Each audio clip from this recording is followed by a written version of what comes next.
Amigos, muy buenos días. Se inicia una nueva semana informativa en Telediario. Vamos a presentarles los hechos más destacados de Ecuador y del mundo. Empezamos con los titulares.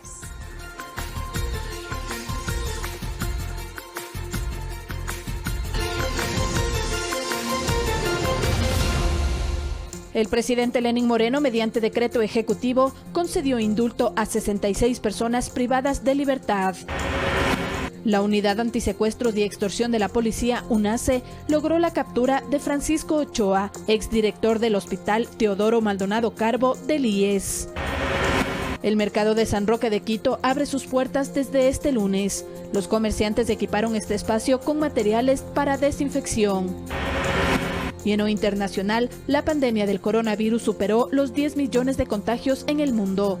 El virus se expande aceleradamente en América Latina y Estados Unidos, que concentra un cuarto del total de los casos.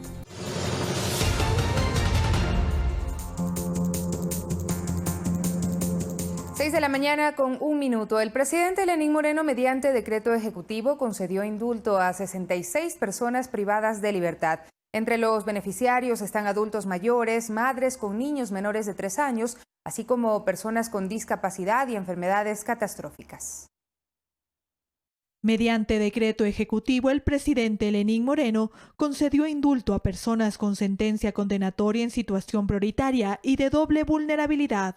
Esta decisión beneficiará a 66 personas privadas de la libertad a escala nacional. Este indulto presidencial se aplica para personas adultas mayores privadas de libertad, madres que habitan con niños en edades menores a 3 años, personas con discapacidad, personas con enfermedades catastróficas y crónicas. Estos ciudadanos deberán cumplir obligaciones como prestar servicio comunitario, comparecencia personal al menos 2 veces al mes, prohibición de salir de su domicilio, prohibición de comunicación y aproximación directa con la víctima. Esta medida no aplica a quienes fueron condenados por delitos contra la integridad sexual y reproductiva, por delitos contra la eficiencia de la administración pública, por inviolabilidad de la vida, delitos violentos, infracciones dolosas de mayor gravedad. Mediante un comunicado de prensa, el Servicio Nacional de Atención Integral a Personas Privadas de la Libertad explicó que se realizó un minucioso análisis de los expedientes mediante los equipos técnicos de cada centro del país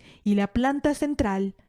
Representante del señor ministro de Salud Pública, CONADIS y del SNAI trabajaron arduamente para poder determinar aquellas personas que puedan ser beneficiarias de este decreto y que, estando en la parte exterior de los muros de privación de la libertad, no sean un atentado para la seguridad de la comunidad y la sociedad. Recalcaron que quienes accedieron a los indultos no constituyen un riesgo para la seguridad de la ciudadanía. Esta institución realiza el trámite, pero los jueces de garantías penitenciarias deben emitir las boletas de excarcelación. Por eso este proceso de liberación se realizará en los próximos días. María Elena Vaca, Ecuador TV. Y los adultos mayores tendrán políticas de fortalecimiento en salud y bienestar social. Así disponía el reglamento de la Ley Orgánica de las Personas Adultas Mayores que dispuso el presidente Lenín Moreno mediante decreto ejecutivo. Los adultos mayores contarán con una herramienta que les permita precautelar y fortalecer sus derechos. Mediante decreto ejecutivo, el presidente Lenín Moreno estableció el reglamento para la aplicación de la Ley del Adulto Mayor. Esta normativa establece un plan nacional de protección de este grupo social, obligación de atención en centros gerontológicos, reconocimiento de derechos, exoneraciones en servicios básicos y el Sistema Nacional Integral de Información. Esta última herramienta permitirá conocer en cifras la situación de los adultos mayores en el país. Es una ley que toma en cuenta los derechos actuales del adulto mayor y que cambia la visión hacia una persona con sus propios derechos y que puede ser un ente activo, participativo en la sociedad. Reconoce nuevos derechos, por ejemplo, el derecho al cuidado prolongado, a la educación, a la salud especializada, a tener fuentes de crédito, a tener ingresos, trabajo y también a una pensión familiar en el caso de tener abandono o de tener una insuficiencia económica muy importante. Para los activistas sociales, este reglamento era necesario y les garantiza los derechos en salud y bienestar social. Absolutamente necesario, importante e imprescindible, porque una ley sin reglamento no aterriza. Por fin, ahora las personas adultas mayores del Ecuador van a contar con una ley que tiene un reglamento que pronto va a ser publicado en el registro oficial y el mismo que le da pie a que todas las personas mayores tengan esta herramienta jurídica de carácter vinculante para que defiendan sus derechos. Luego de este proceso se realizará una agenda política de las personas adultas mayores. María Elena Vaca, Ecuador TV. Y Ecuador conmemoró los 75 años de la firma de la Carta de Naciones Unidas. Durante este tiempo, nuestro país trabaja de manera activa y democrática en el contexto mundial, sobre todo en la defensa de los derechos humanos, así señalan analistas internacionales. Ecuador es un país activo en el contexto internacional y así se reflejará ante la Organización de Naciones Unidas en la 75ª sesión, que está prevista que se desarrolle en septiembre próximo. Hace un año el Ecuador se convirtió en el 5º país en el mundo en firmar 18 convenciones para protección de derechos humanos. Además logró la ratificación del Tratado sobre Prohibición de Armas Nucleares y de enmiendas al Estatuto de la Corte Penal Internacional relativa al crimen de agresión. También es parte de la Convención de Singapur sobre la mediación, pero un papel importante es la defensa de los grupos vulnerables. Nosotros hemos tenido el primer comisionado de los derechos humanos con el embajador Ayala Lazo y también tuvimos una destacada participación dentro del sistema de Naciones Unidas en temas de discapacidades por el actual presidente Moreno. Ecuador posee fortalezas en el apoyo con multilaterales. También ha logrado reconocimiento en el fortalecimiento de conservación y desarrollo sostenible. Pero para los analistas internacionales es fundamental el apoyo internacional. Todavía hay cosas que se pueden pulir y mejorar, sin duda alguna. Creo que el Ecuador históricamente ha tenido grandes representantes ante organismos internacionales, como en el seno justamente de Naciones Unidas, y creo que para eso también es importante terminar de fortalecer a la academia diplomática. Ecuador es un país elegible para financiamiento concesional del Banco Mundial y promueve la inversión con países como Estados Unidos. El Ecuador, como digo, lo que ha tratado en primer lugar es de ajustar su economía que ya venía teniendo crisis, pero por otro lado también ha tratado de honrar su palabra en la medida de poder tener condiciones favorables para poder afrontar esta crisis que no estaba presupuestada.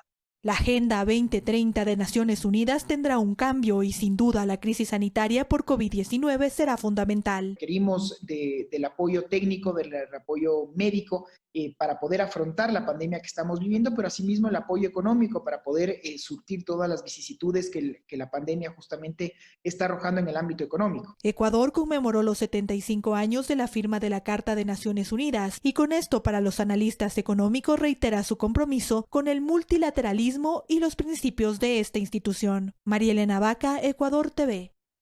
6 de la mañana con 8 minutos. El Ministerio de Educación junto al Fondo de las Naciones Unidas para la Infancia, UNICEF, entregaron 248.275 guías a estudiantes del sistema intercultural bilingüe. Así lo informó el presidente Lenín Moreno en su cuenta de Twitter, en donde detalló que actualmente el gobierno nacional llega a los estudiantes con diversas modalidades para su educación, virtual, radial, televisiva y con guías pedagógicas.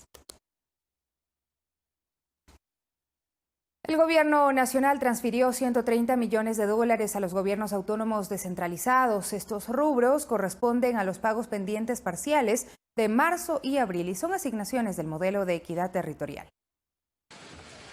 Un total de 130 millones de dólares transfirió el gobierno nacional a prefecturas, municipios y juntas parroquiales de las cuotas adeudadas por el modelo de equidad territorial. Las transferencias corresponden a rubros pendientes parciales de marzo y abril, en cumplimiento del compromiso realizado desde el gobierno de ir asignando recursos conforme la liquidez del Tesoro Nacional lo permita. Con la última transferencia se canceló la totalidad de lo adeudado hasta abril para los gobiernos autónomos descentralizados con mayores necesidades de financiamiento. Entre ellas están 797 juntas parroquiales y 146 municipios pequeños, que han cumplido con los requisitos normativos para las operaciones financieras. Además, el gobierno canceló aproximadamente un 50% de lo adeudado a municipios medianos y casi un 60% de transferencias pendientes con prefecturas de marzo. De los 130 millones se entregó 31 millones a prefecturas, 12 millones a municipios grandes, 33.5 millones a municipios medianos, 38.6 millones a municipios pequeños y 15 millones a juntas parroquiales. María Elena Vaca, Ecuador TV. Y con el apoyo del Ministerio de Agricultura, la provincia de Imbabura se proyecta al mundo con su producción frutícola. El ministro Javier Lasso se reunió con productores y mujeres rurales, quienes recibieron créditos productivos. La provincia de Imbabura busca convertirse en un potencial exportador frutícola. Por ello, el Ministerio de Agricultura y Ganadería brinda el acompañamiento respectivo basado en el cooperativismo moderno. Y así como tenemos muchos productos en el Ecuador que los conoce no solo el país sino el mundo, creo que empieza una década, es 2020, no puede pasar, no darnos el lujo de que pase otra década sin que esto se convierta en un puntal de desarrollo para el país. El ministro Javier Lasso recibió un proyecto para fortalecer la producción del aguacate y la mora, el mismo que beneficiará a 100 familias, de las cuales 36 son lideradas por mujeres. Vamos a cultivar 62 hectáreas de aguacate Hass en la parroquia de Collaje, Cantón Cotacachi. Además de esto, vamos también a sembrar mora de Castilla en 3.8 hectáreas en el cantón de Urcuquí, en la parroquia de San Blas. En Imbabura, el cultivo de aguacate se efectúa en alrededor de 969 hectáreas, exportándose a Europa unos 40.000 kilos. El secretario de Estado destacó la importancia de la comercialización de la fruta que genere plazas de trabajo en varias comunidades. Muchas provincias lo pueden desarrollar, muchas familias, por más pequeñitas que sean, pequeñas, medianas, lo pueden desarrollar, muchas empresas se pueden desarrollar con la fruticultura, y en este caso con 24 quilates que está aquí en la mano. Y creo que si lo hacemos con lo que dice allá el letrero, Premium and Sustainable, calidad y sostenibilidad. El ministro Lasso socializó la estrategia Supermujer Rural. Además, entregó créditos productivos, destacando el rol de la mujer como eje de la agricultura familiar campesina. Guadalupe Ayoví, Ecuador TV. Y en otro tema, mediante comunicado oficial, la Agencia de Regulación y Control de las Telecomunicaciones Arcotel amplió hasta el 7 de julio de 2020 improrrogable la recepción de las solicitudes y documentos anexos establecidos en las bases del proceso público competitivo para el servicio de radiodifusión sonora de señal abierta en FM. Esta ampliación del plazo de entrega de la documentación se sujeta a la normativa aplicable y atiende a varias solicitudes recibidas por la agencia. Y en Guayaquil, el ministro de Inclusión Económica y Social, Iván Granda, se reunió con choferes profesionales. En la cita, el secretario de Estado reconoció el apoyo brindado en el transporte de equipos técnicos, alimentos y medicinas durante la emergencia sanitaria. La labor de los choferes durante la pandemia fue reconocida por el ministro de Inclusión Económica y Social. Que también trabajamos en varias modalidades, ustedes estuvieron en el sector de salud, pero sobre todo tratando de que el país no se paralice, que la gente tenga que comer, que la gente esté con comida en los supermercados, en las tiendas. En este diálogo, los profesionales del volante expusieron sus necesidades para fortalecer las capacidades y el trabajo que realizan, solicitando líneas de crédito. Hubiera una regulación para nosotros tener ese acercamiento a la facturación directa de nuestras operadoras para dar el servicio del transporte, que ellos como operadoras tengan su espacio, pero que también nos dejen a nosotros facturar directamente con la naviera para que tengamos esa tarifa real. De la misma manera que se está ayudando a los empresarios con el 5% a través del Banco del Pacífico, porque estamos calificando de crédito PYME o crédito para pequeñas empresas o medianas empresas. Pero en el caso de nosotros, que somos el motriz de la economía prácticamente en el país, porque nosotros al tener un conductor, tenemos un propietario primero. De este propietario se deriva un conductor que es directo, pero indirectamente nosotros tenemos mecánicos, electricistas. Durante la cita, el titular del MIES refirió a establecer una agenda para atender los requerimientos que plantea este sector, acordando gestionar acercamientos con las entidades competentes. Básicamente de contactos entre la empresa, la única empresa en el país que hace llantas, que es de Arco, y ustedes, para un beneficio de sus agremiados. También se acordó vincular al entorno familiar de los conductores a procesos de capacitación en temas de emprendimiento para respaldar la reactivación económica del sector. Guadalupe Ayoví, Ecuador TV.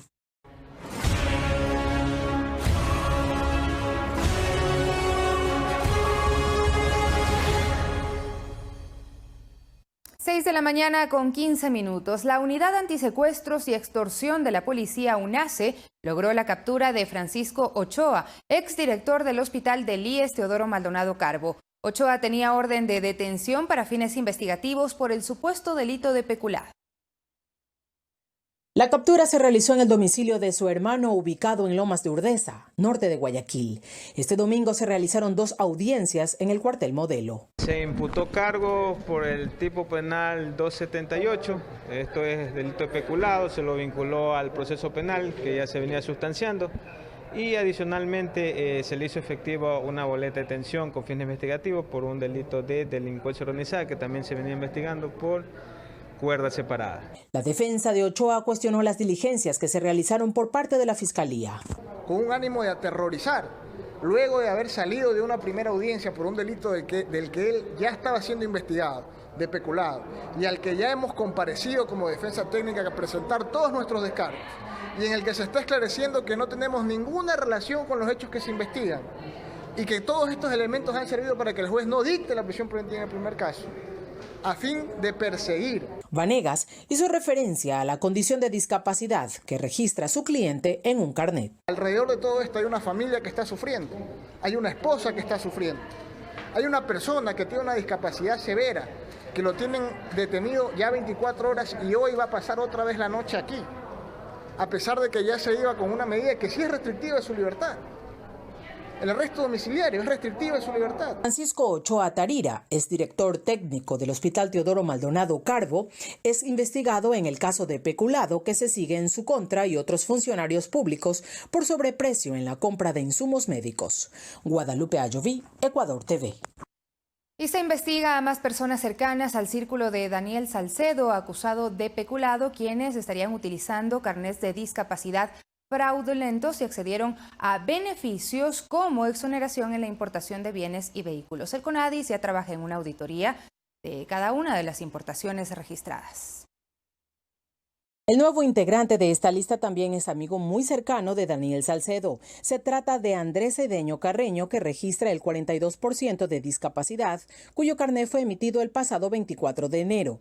Javier Torres, presidente del CONADIS, entidad que registra más de 485,000 personas con discapacidad, indicó que desde 2013 el Ministerio de Salud Pública califica la discapacidad para emitir el documento en un proceso de verificación y constancia médica. El señor presidente ha dispuesto todas las investigaciones del caso de la manera más profunda para que se analice cuáles son principalmente y se sancione de la manera más enérgica para trabajar en los problemas que ha creado estas circunstancias, los nombres a quienes se les acusa de tener un carnet de discapacidad y el cual debe responder el Ministerio de Salud Pública por la idoneidad de la adquisición o de su derecho de persona con discapacidad de acuerdo a lo que establece la ley.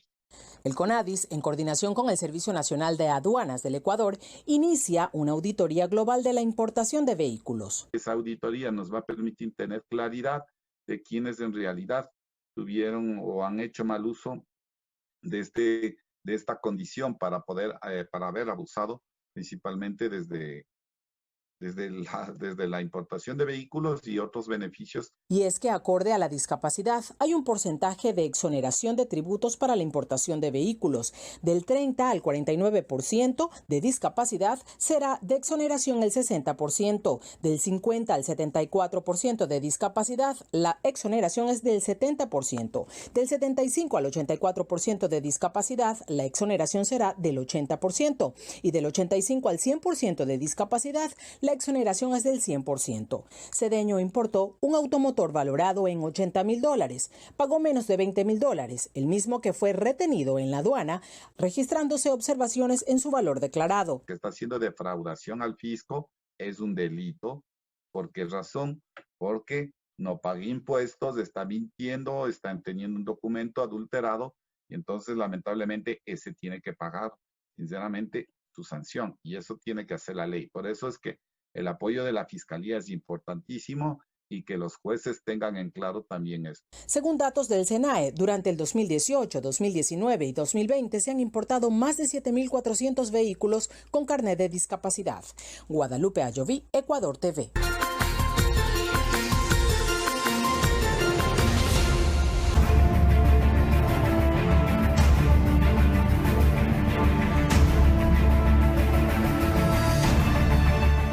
6 de la mañana con 23 minutos. Cerca de 120.000 servidores públicos regresarán a laborar desde este lunes. En instituciones como la plataforma financiera, en donde funcionan las oficinas del Banco, del Instituto Ecuatoriano de Seguridad Social y el Servicio de Rentas Internas, se establecen medidas de bioseguridad como dispensadores de gel. Veamos más.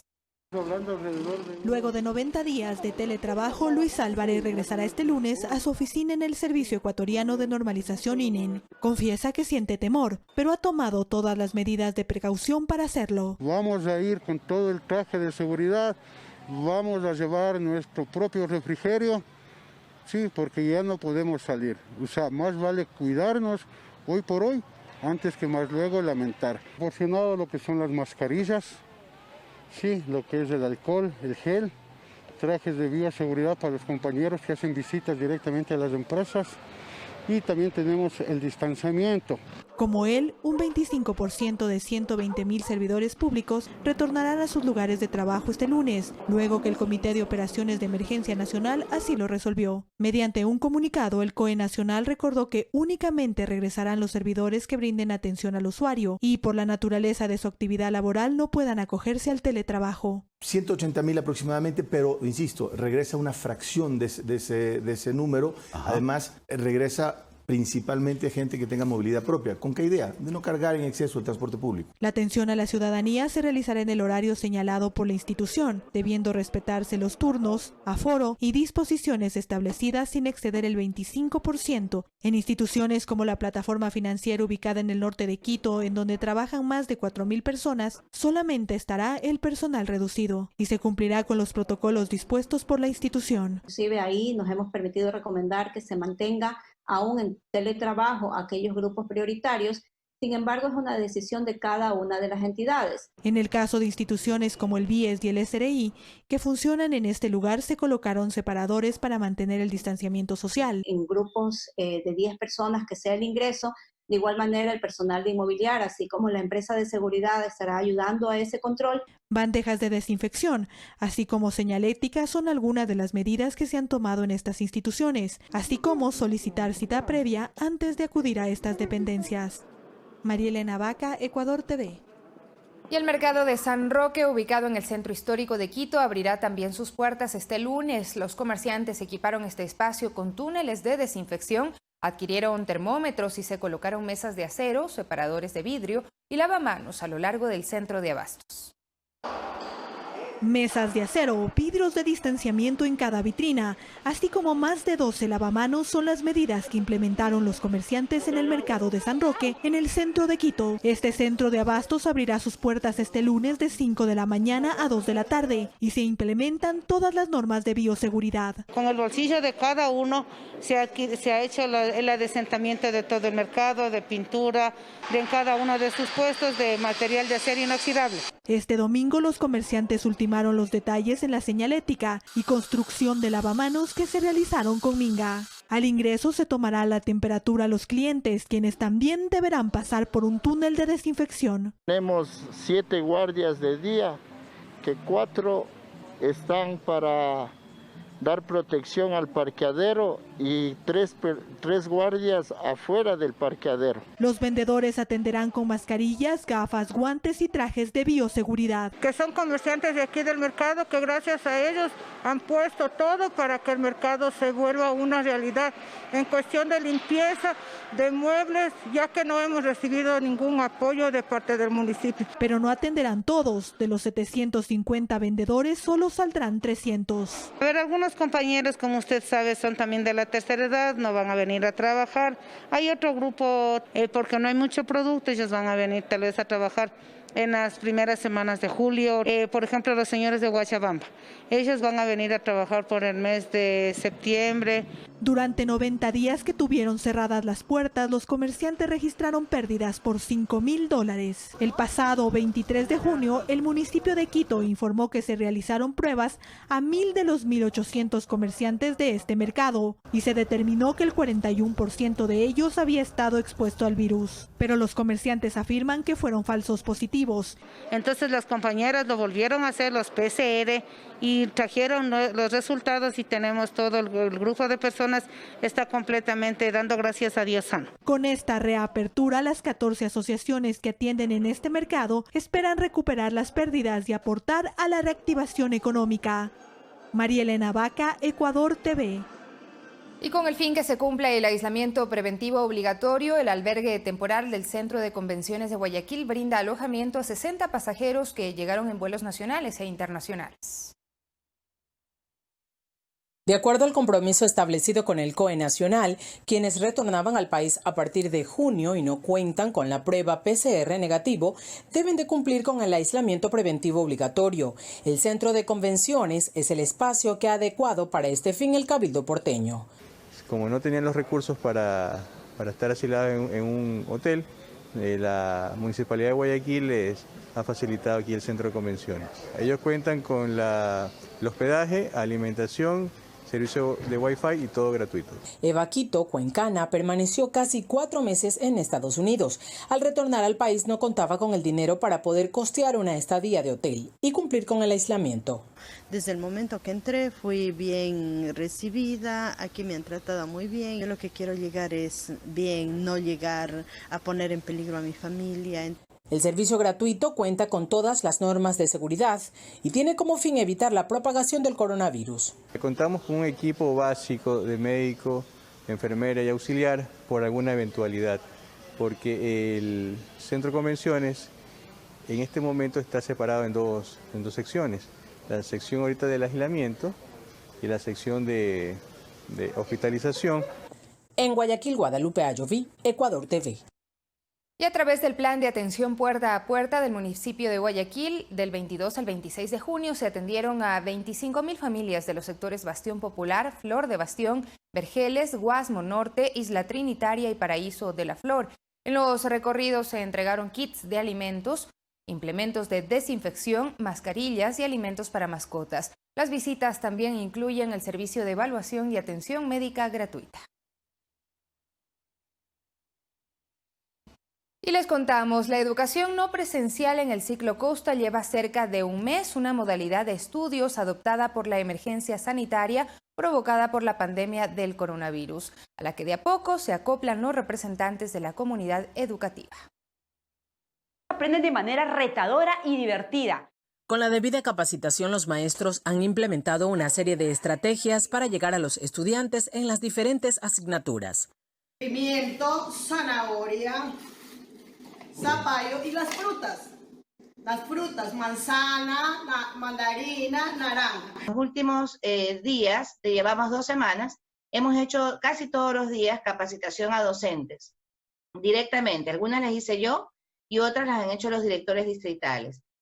Hasta el momento llevamos capacitados más de 3.000 docentes. Además de las fichas educativas que se entregan a domicilio, Aprender la Tele es un espacio educativo implementado por la Cartera de Estado que llega a cada uno de los rincones del Ecuador con actividades culturales de docentes y estudiantes. Fomentar y rescatar tradiciones también forman parte del aula, pero ahora toca hacerlo desde casa.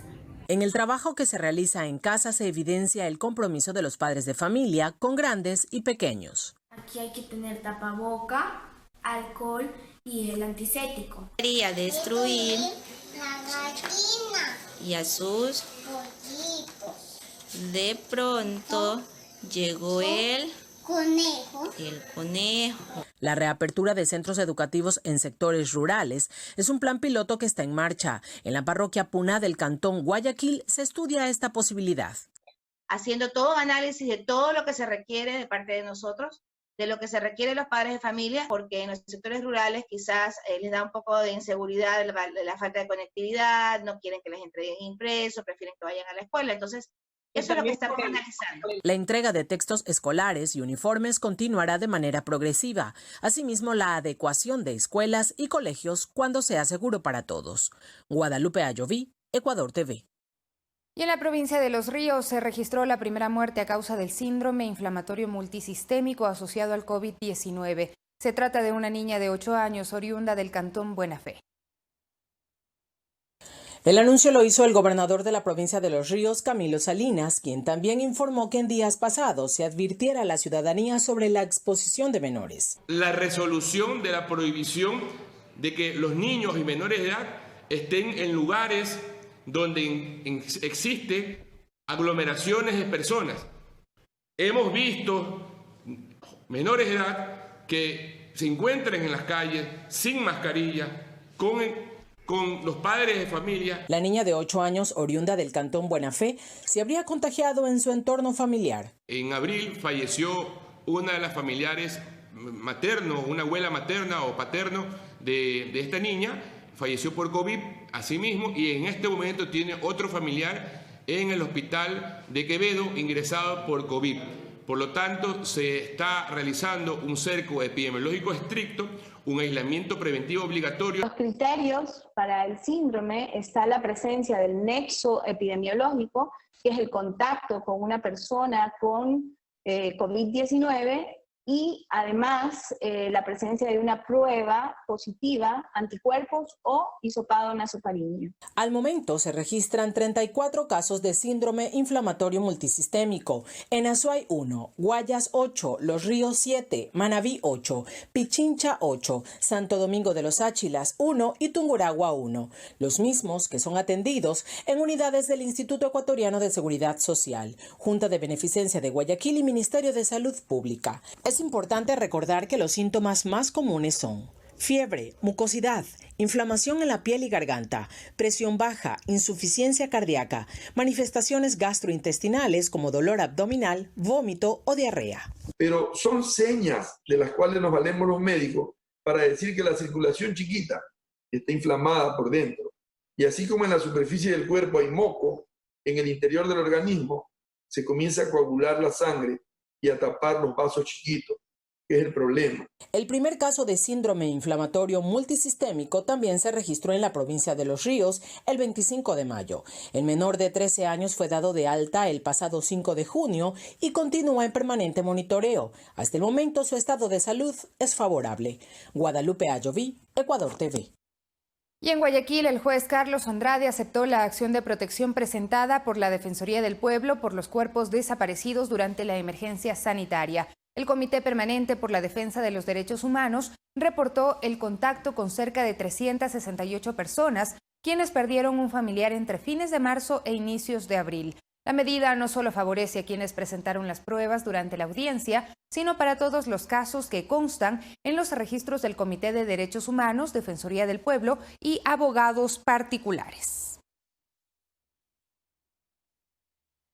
Les contamos, funcionarios del municipio de Quito realizaron este fin de semana varios operativos de control y encontraron varias personas bebiendo alcohol en la vía pública sin ningún tipo de precaución. El alcalde Jorge Yunda advierte con la toma de decisiones más duras por el peligro que estas acciones representan.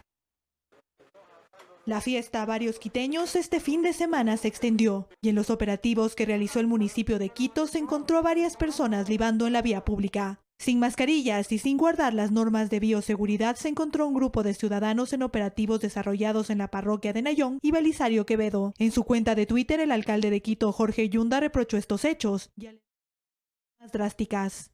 Lamentablemente no estamos entendiendo el grave peligro al que estamos expuestos como ciudad. Los servicios sanitarios ya no dan más. Habrá que evaluar, tomar decisiones por más duras que sean. La ciudadanía pide más controles. Está bien que vienen a hacer así. Está bien que tanto borrachos que hay por aquí, ya se corre peligro. Hasta este domingo en Pichincha se contabilizaron 6.983 casos confirmados de COVID-19. María Elena Vaca, Ecuador TV.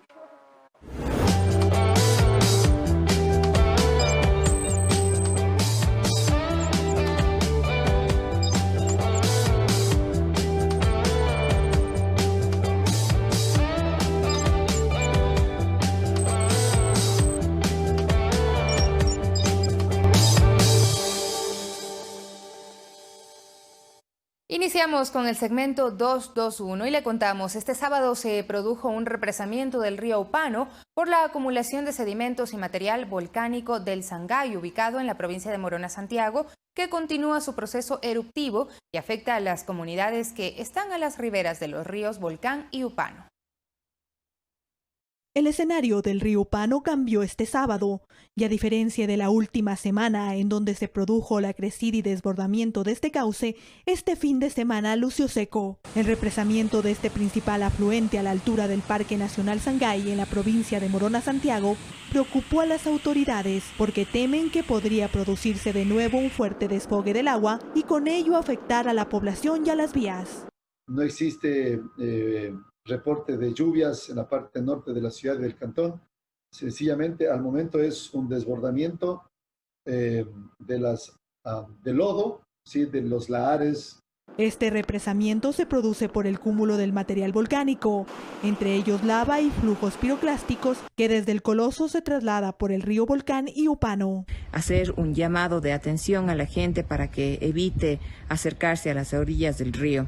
La erupción del volcán Sangay continúa en actividad alta, pero según el Instituto Geofísico, los flujos de lava y la ceniza ya no tienen una alta magnitud como lo que sucedió el 8 de junio. Se pudo hacer un sobrevuelo el 24 de junio y se ve que el flujo de lava sigue saliendo, pero con una tasa de emisión, es decir, con un caudal más bajo que en los días anteriores. El municipio de Morona teme por la población que vive en asentamientos irregulares en las riberas de este río. Allí habitan 150 personas y algunos se resisten a salir del lugar. Esas playas, esa llanura aluvial, siempre le ha pertenecido al río Upano. Y el río Upano lo que está haciendo es recuperar lo que le pertenece. Pero las familias que se han asentado ahí no han tenido documentos que les habilite o acredite. 21 personas de la nacionalidad shuar permanecen en un albergue del municipio de Morona y se busca un nuevo terreno para trasladarlos. Sembríos y animales son los principales afectados con el paso del material volcánico. María Elena Vaca, Ecuador TV. Y una ambulancia fue entregada al cantón Baba en la provincia de Los Ríos. Está equipada para el traslado de pacientes con COVID-19. La alcaldesa anunció además la construcción de un plan de alcantarillado y un parque lineal con un crédito del Banco de Desarrollo. La ceremonia inició con un minuto de silencio por las víctimas del coronavirus. En Baba, uno de los cantones de la provincia de Los Ríos, la alcaldesa Sonia Palacios entregó la segunda ambulancia para atender la emergencia sanitaria. Esta ambulancia será para la parroquia Isla de Bejucal, porque sabemos que la emergencia continúa y que también nuestros hermanos isleños deben de tener su propia ambulancia. En esta ciudad los casos de COVID-19 sobrepasan los 40. Palacios mencionó que la crisis obligó a las autoridades a tomar medidas urgentes y que dejó lecciones. El municipio distribuyó 4.500 kits de raciones alimenticias. Nos va dejando grandes aprendizajes. Nos va modificando formas y estilos de vida, alterando de manera importante nuestra convivencia social. Desde su llegada nos recordó lo fundamental que es cuidar a nuestros adultos mayores. En el evento también se entregaron reconocimientos a quienes están en la primera línea de riesgo, que se caracteriza por ser un cantón de hombres y mujeres luchadores, trabajadores, respetuosos y solidarios. Y hubo anuncios sobre la construcción de un parque lineal, un plan de alcantarillado y medidas para la seguridad de los ciudadanos. Buscamos atraer la inversión turística en nuestra tierra y dinamizar la economía. Esto se realizó en el marco de los 196 años de cantonización de Baba. Valeria Villarroel, Ecuador TV.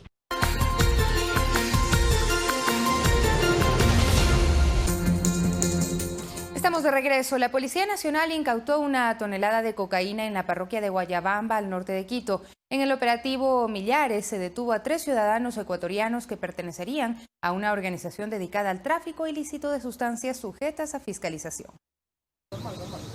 Este es el momento en el que el personal de la Policía Antinarcótico realizó una verificación de las sustancias sujetas a fiscalización que se encontraron en la parroquia de Guayabamba, al norte de Quito. En la operación denominada Millares se logró la captura de 3 ciudadanos ecuatorianos, quienes pertenecerían a una organización dedicada al tráfico ilícito de drogas. Este trabajo se cumplió en coordinación con la Policía de Colombia, que permitió identificar a los integrantes de esta organización, quienes pretendían, durante el estado de excepción, transportar a bordo de un camión Chevrolet color verde los 1.114 paquetes de cocaína distribuidos en un compartimento oculto, que estaba ubicado entre la cabina y el cajón de madera del automotor. Durante el registro del vehículo, la policía localizó la droga oculta en varios bultos de saco de yute. Cada uno contenía 50 paquetes. En su cuenta de Twitter, la ministra de Gobierno, María Paula Romo, reconoció la labor de la policía. Buen trabajo, Policía Ecuador.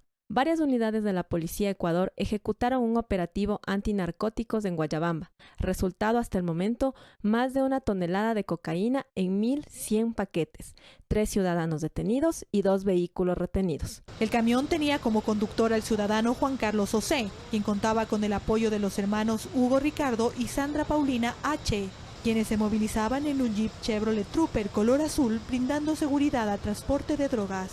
Las 3 personas involucradas fueron aprehendidas por la policía por el presunto delito de tráfico ilícito de sustancias catalogadas sujetas a fiscalización y fueron puestos a órdenes de la autoridad competente para los trámites de ley correspondientes. María Elena Vaca, Ecuador TV. Malestar ciudadano provocó un video que circuló en redes sociales en donde un agente metropolitano de tránsito insinúa a un ciudadano sobre la existencia de políticas sancionatorias en la entidad. La Agencia Metropolitana de Tránsito AMT negó estos hechos e investigará a los agentes que aparecen en dicha publicación. Se acaba el día, nos piden 10 citaciones, 5 por parte, y si es que no acabamos de hacer, nosotros tenemos un llamado de atención. Este es el video que circula en las redes sociales en donde un policía de la Agencia Metropolitana de Tránsito explica sobre una política sancionatoria al interior de la institución con el cumplimiento de metas de citaciones. Este hecho provocó varias reacciones en las redes sociales de ciudadanos que expresaron su malestar por estas declaraciones. Esa práctica es antigua. Los policías de tránsito tenían que llevar cierta cantidad de citaciones, caso contrario les castigaban. Qué buena la respuesta del agente de tránsito. 10 citaciones o les llaman la atención, o sea que si los conductores no realizan infracción alguna, ellos tienen que inventárselas. Eso es corrupción. Mediante un comunicado de prensa, la Agencia Metropolitana de Tránsito negó la existencia y aplicación deliberada para aplicar las sanciones a los ciudadanos. Afirmaron que no existe una disposición para que los agentes y fiscalizadores emitan citaciones que no correspondan a las infracciones del Código Integral Penal. La Agencia Metropolitana de Tránsito iniciará una investigación interna y los procesos administrativos que correspondan en contra de los funcionarios involucrados en este video. María Elena Vaca, Ecuador TV. Y este 28 de junio se celebró el Día del Orgullo LGTBI. Este año, debido a las disposiciones del COE Nacional por la pandemia, los eventos se realizaron de forma virtual con una variedad de propuestas para visibilizar la lucha de esta comunidad en el Ecuador. La vistosa marcha que año a año se realiza en el Día del Orgullo LGBTI y que en 2019 convocó a cerca de 10.000 personas, este 2020 se realizó de forma virtual con el eslogan "En mi casa con orgullo". En la transmisión de Facebook se compartieron actos musicales, teatro y otras intervenciones para reivindicar los derechos de esta comunidad. Según Emilio Villafuerte, activista por los derechos LGBTI, todo el mes se trató de visibilizar sus luchas. Para nosotros es un mes de reivindicación de derechos, de alzar nuestra voz, de visibilizarnos y sobre todo de exigir a los estados que atiendan a las diferentes demandas de la población LGBTI. Efraín Soria, en la ciudad de Quito, desde la Fundación Equidad, promueve también la conmemoración con la consigna "En casa, fuera del armario". Aunque nos quedemos en casa, debemos estar fuera del armario, debemos vivir nuestra diversidad sexual, debemos compartir nuestras problemáticas. Las actividades emblema, como la carrera de tacones, también se trasladaron al ámbito virtual. Que nos manden un video de 30 segundos y caminando, corriendo, haciendo alguna actividad en tacones, y hemos tenido unos videos bastante creativos. Sin dejar de lado los eventos de carácter académico y político. ¿Por qué nosotros estamos en constante lucha? A diario matan a una persona trans, a diario están vulnerando a una persona transmasculina. Otra bandera de este año desde varias organizaciones es la búsqueda de justicia para Javier Viteri, asesinado en mayo de 2020. Un compañero de la comunidad que hace pocas semanas fue brutalmente asesinado con más de 80 puñaladas. Estamos llamando la atención a la Fiscalía porque ha cometido el error de calificar ese crimen como un crimen común y corriente cuando en realidad es un crimen de odio. Este Día del Orgullo también está marcado por el primer año de que en el país se consiguiera el derecho al matrimonio igualitario. Sofía Montoya, Ecuador TV.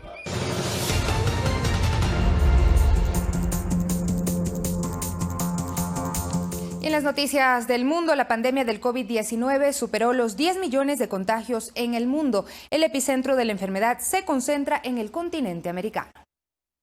Este fin de semana, la pandemia del nuevo coronavirus superó los 10 millones de casos a nivel global. Desde su descubrimiento a finales de 2019 en el mercado de la ciudad de Wuhan, en China, el virus ha cobrado casi 500.000 vidas. El ritmo de propagación sigue siendo acelerado, registrando 1 millón de nuevos casos de contagios en la última semana.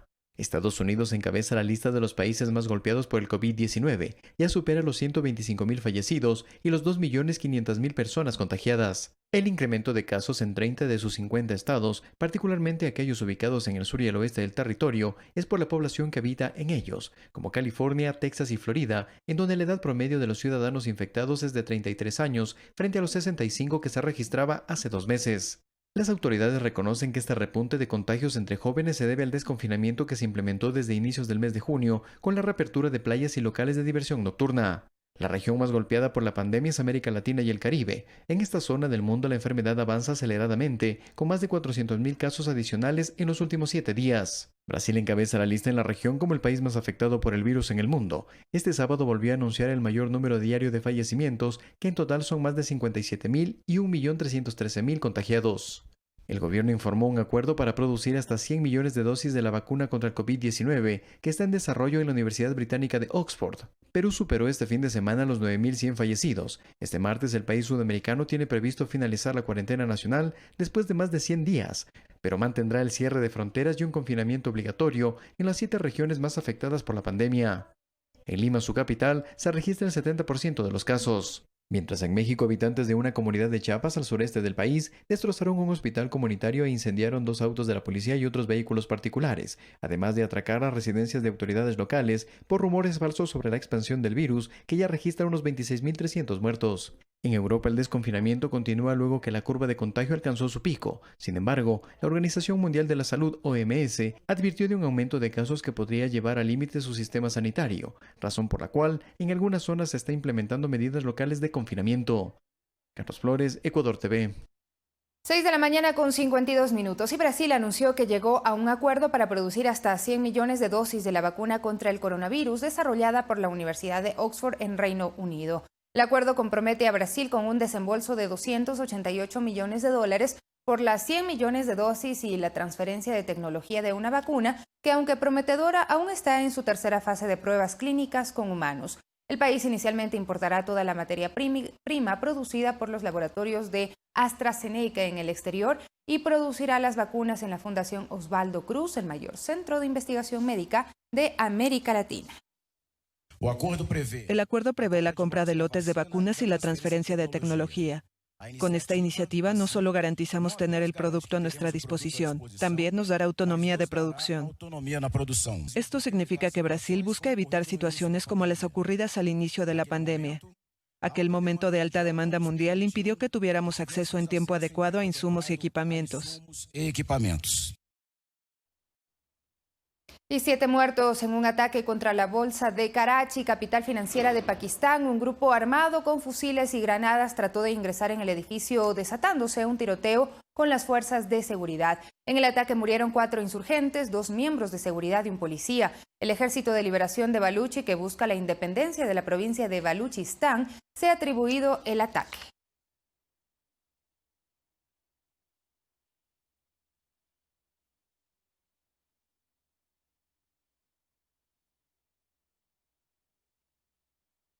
Seis de la mañana con 54 minutos, es momento de hacer un contacto con nuestro compañero Alex Llanos. Él se encuentra en el sur de Quito, en la plataforma de servicios sociales, en la plataforma gubernamental. ¿Cómo estás? Muy buenos días, Alex. Cuéntanos qué novedades nos tienes a esta hora de la mañana cuando los funcionarios públicos retornan a sus labores. Hola, ¿qué tal, Sofía? Muy buenos días. Pues sí, levantamos esta señal informativa desde el sector de Quitumbe, en el sur de la capital. Aquí funciona la plataforma de desarrollo social, la plataforma gubernamental de desarrollo social, en donde el día de hoy al menos un 25%, según las disposiciones del Comité de Operaciones Emergentes, deberá retornar sus servidores públicos que venían laborando.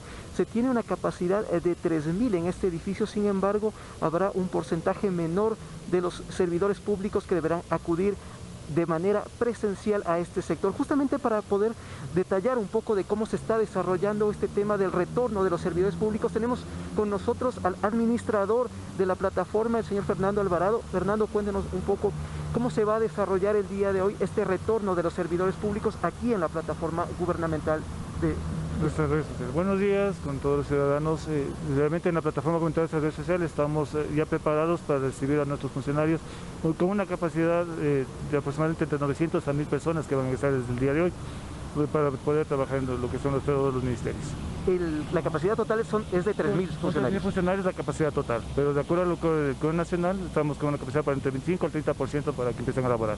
Sin embargo, aquí hubo servicios que nunca se dejaron de ofrecer a la ciudadanía y como podemos observar, también ya está justamente los usuarios a la espera de poder desarrollar sus diferentes trámites. ¿Cómo se han organizado en ese sentido, respetando el tema de la emergencia sanitaria y los cuidados que se debe tener para el desarrollo de las actividades? Correcto, dentro de lo que es el registro civil, por ejemplo, nunca dejó de funcionar, siempre estuvo trabajando todos los días de la pandemia, igual la Cancillería. Se están por el momento dando turnos para que pueda la gente venir y acceder a hacer sus trámites respectivamente. Justamente, y esto se verifica aquí, el tema del distanciamiento social está marcado desde el inicio del edificio para que no haya ningún inconveniente. Exactamente, desde el ingreso de la plataforma tenemos marcado en el piso cada 2 metros de distancia, como lo dice el Código Nacional. Igual en la parte interior tenemos el distanciamiento, como lo vamos a ver más adelante.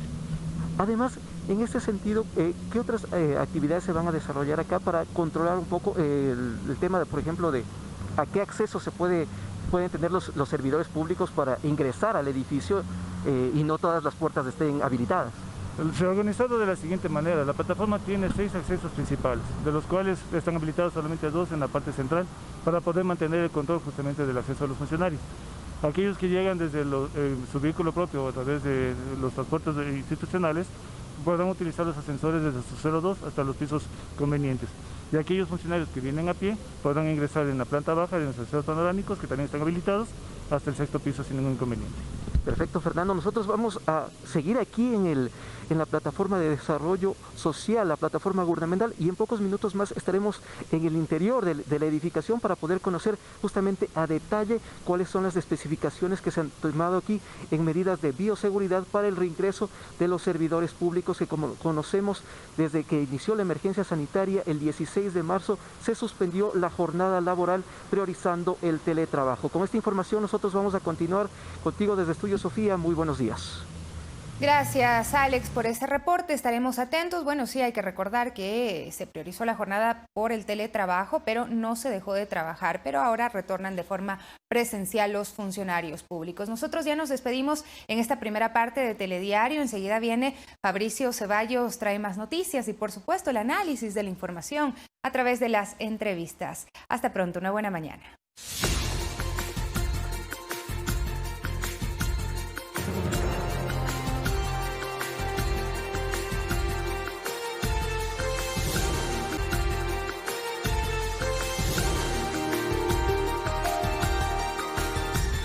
Amigos y amigas, buenos días. Gracias por seguir con nosotros en Telediario este lunes 29 de junio de 2020. Bienvenidos todos.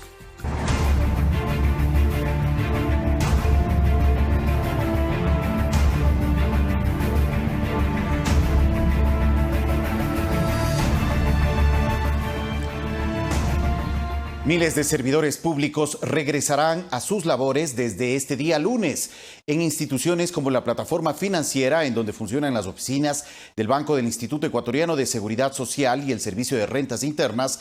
Se establecen medidas de bioseguridad como dispensadores de gel, entre otros. Luego de 90 días de teletrabajo, Luis Álvarez regresará este lunes a su oficina en el Servicio Ecuatoriano de Normalización INEN. Confiesa que siente temor, pero ha tomado todas las medidas de precaución para hacerlo. Vamos a ir con todo el traje de seguridad, vamos a llevar nuestro propio refrigerio, sí, porque ya no podemos salir. O sea, más vale cuidarnos hoy por hoy, antes que más luego lamentar. Proporcionado lo que son las mascarillas, sí, lo que es el alcohol, el gel, trajes de bioseguridad para los compañeros que hacen visitas directamente a las empresas y también tenemos el distanciamiento. Como él, un 25% de 120.000 servidores públicos retornarán a sus lugares de trabajo este lunes, luego que el Comité de Operaciones de Emergencia Nacional así lo resolvió. Mediante un comunicado, el COE Nacional recordó que únicamente regresarán los servidores que brinden atención al usuario y, por la naturaleza de su actividad laboral, no puedan acogerse al teletrabajo. 180.000 aproximadamente, pero insisto, regresa una fracción de ese número. Ajá. Además, regresa principalmente gente que tenga movilidad propia. ¿Con qué idea? De no cargar en exceso el transporte público. La atención a la ciudadanía se realizará en el horario señalado por la institución, debiendo respetarse los turnos, aforo y disposiciones establecidas sin exceder el 25%. En instituciones como la plataforma financiera ubicada en el norte de Quito, en donde trabajan más de 4.000 personas, solamente estará el personal reducido y se cumplirá con los protocolos dispuestos por la institución. Inclusive ahí nos hemos permitido recomendar que se mantenga aún en teletrabajo aquellos grupos prioritarios. Sin embargo, es una decisión de cada una de las entidades. En el caso de instituciones como el BIES y el SRI, que funcionan en este lugar, se colocaron separadores para mantener el distanciamiento social. En grupos de 10 personas que sea el ingreso, de igual manera el personal de inmobiliaria, así como la empresa de seguridad, estará ayudando a ese control. Bandejas de desinfección, así como señalética, son algunas de las medidas que se han tomado en estas instituciones, así como solicitar cita previa antes de acudir a estas dependencias. María Elena Vaca, Ecuador TV. Y en la provincia de Los Ríos, la semana anterior se registró la primera muerte a causa del síndrome inflamatorio multisistémico asociado al COVID-19. Se trata de una niña de 8 años de edad, oriunda del cantón Buena Fe. El anuncio lo hizo el gobernador de la provincia de Los Ríos, Camilo Salinas, quien también informó que en días pasados se advirtiera a la ciudadanía sobre la exposición de menores. La resolución de la prohibición de que los niños y menores de edad estén en lugares donde existen aglomeraciones de personas. Hemos visto menores de edad que se encuentran en las calles sin mascarilla, con los padres de familia. La niña de 8 años, oriunda del cantón Buena Fe, se habría contagiado en su entorno familiar. En abril falleció una de las familiares maternos, una abuela materna o paterno de esta niña, falleció por COVID asimismo, y en este momento tiene otro familiar en el hospital de Quevedo ingresado por COVID. Por lo tanto, se está realizando un cerco epidemiológico estricto, un aislamiento preventivo obligatorio. Los criterios para el síndrome está la presencia del nexo epidemiológico, que es el contacto con una persona con COVID-19, y además la presencia de una prueba positiva, anticuerpos o hisopado nasofaríngeo. Al momento se registran 34 casos de síndrome inflamatorio multisistémico. En Azuay 1, Guayas 8, Los Ríos 7, Manabí 8, Pichincha 8, Santo Domingo de los Áchilas 1 y Tungurahua 1. Los mismos que son atendidos en unidades del Instituto Ecuatoriano de Seguridad Social, Junta de Beneficencia de Guayaquil y Ministerio de Salud Pública. Es importante recordar que los síntomas más comunes son fiebre, mucosidad, inflamación en la piel y garganta, presión baja, insuficiencia cardíaca, manifestaciones gastrointestinales como dolor abdominal, vómito o diarrea. Pero son señas de las cuales nos valemos los médicos para decir que la circulación chiquita está inflamada por dentro. Y así como en la superficie del cuerpo hay moco, en el interior del organismo se comienza a coagular la sangre y a tapar los vasos chiquitos, que es el problema. El primer caso de síndrome inflamatorio multisistémico también se registró en la provincia de Los Ríos el 25 de mayo. El menor de 13 años fue dado de alta el pasado 5 de junio y continúa en permanente monitoreo. Hasta el momento su estado de salud es favorable. Guadalupe Ayoví, Ecuador TV.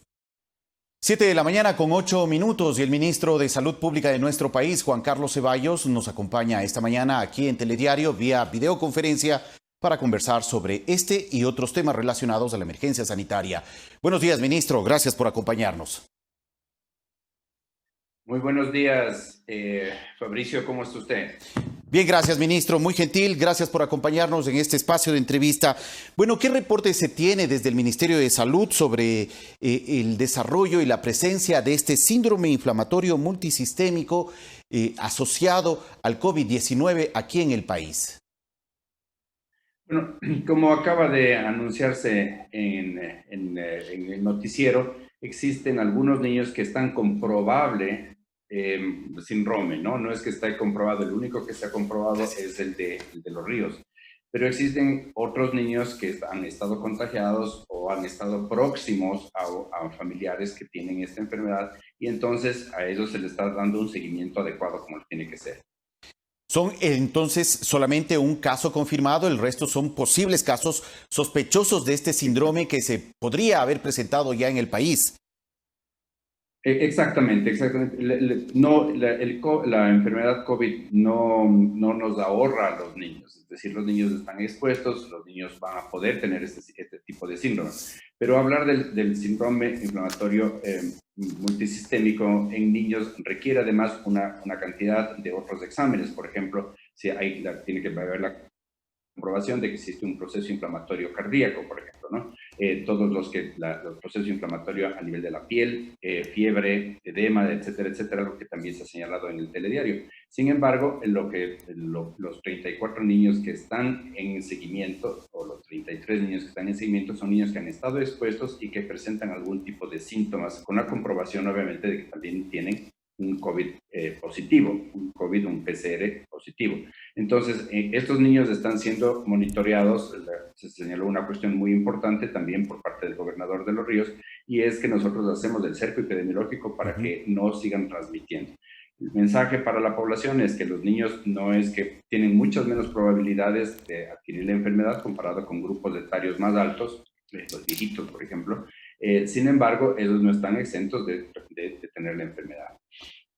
Ministro, hay hoy, de acuerdo a la información publicada en su cuenta de Twitter en las últimas horas por la ministra de Gobierno, María Paula Romo, que en las próximas horas mantendrá ella, junto a usted y el alcalde de Quito, Jorge Yunda, una reunión para evaluar la situación relacionada a la capital frente al tema del coronavirus.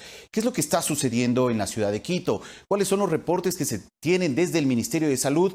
Porque también hemos visto, de acuerdo a varios mensajes del alcalde, que existiría un problema ya mucho más acentuado de esta enfermedad aquí en la capital del Ecuador.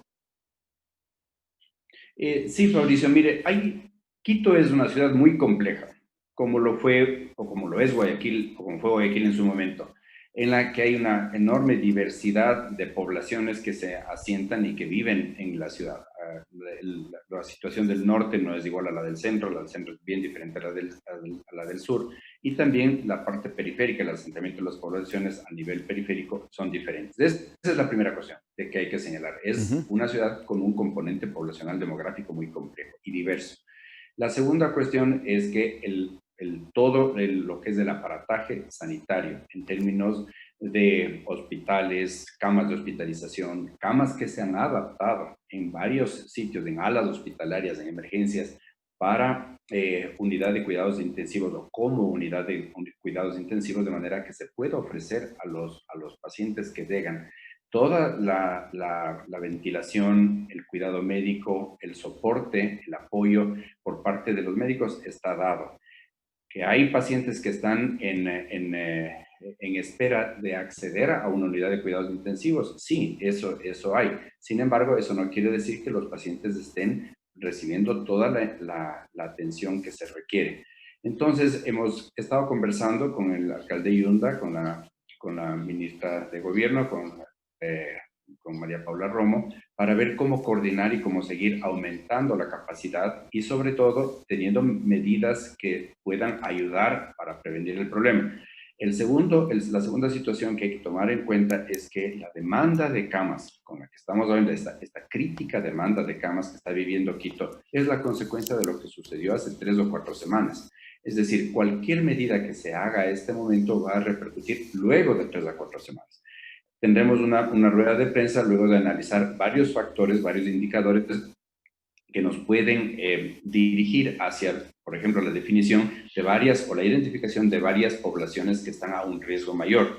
Entonces, esa es una de las medidas o de los indicadores que estaremos utilizando y lo comunicaremos a la población en el momento en que sea necesario, de manera coordinada entre el Ministerio de Salud, el Ministerio de Gobierno y la Alcaldía de Quito. ¿Están preocupando estas últimas cifras que se están registrando en la ciudad de Quito?